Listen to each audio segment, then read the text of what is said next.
提到打火救灾的消防员，因为工作危险繁重，好像大部分都是男性。但是在新竹有这么一位客家女性报考了外勤消防员，她就和男同事一起冲锋陷阵。她叫做江淑莹，她对火灾的调查很感兴趣，因此加入了消防员的行列。只凡是抓蛇、摘虎头蜂窝，工作真的很吃重。但是他就靠着客家应景精神获得大家的肯定。今天感动时刻，带您来认识江淑莹。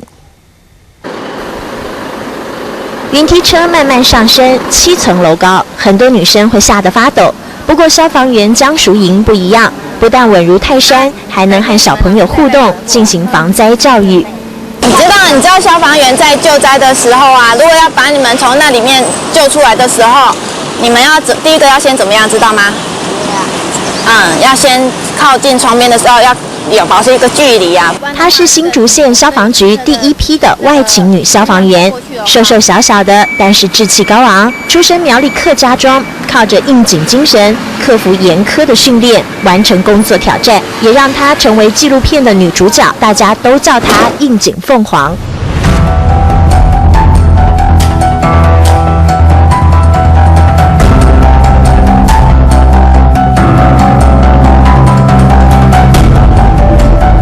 纪录片中可以看到，不论是打火还有救灾，江淑莹都跟男消防员一起冲锋陷阵。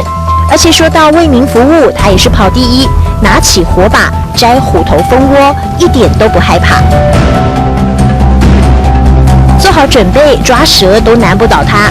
靠着努力，连男性消防员都佩服得五体投地。你出门刚好全部先问清楚，马情形、马时间、马地点啊，那到时间发生的，你去到个现场刚好，你做完全的准备啊，对安样你这样唔会有样讲，没有太危险啦。为什么会对消防队员的工作有兴趣？他说，当了4年的代课老师，一直没有办法成为正式老师。再加上研究所毕业的他，学的是化学还有生物，对于救火还有火灾调查非常有兴趣，因此报考消防特考。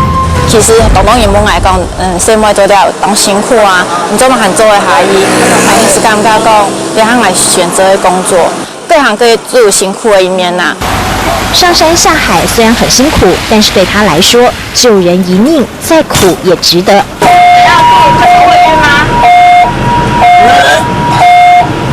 深呼吸。不论是什么样的工作，交办在他的手里，都能使命必达。尤其女孩子特别细心，对民众也很亲切，赢得不少掌声。当亲切啦。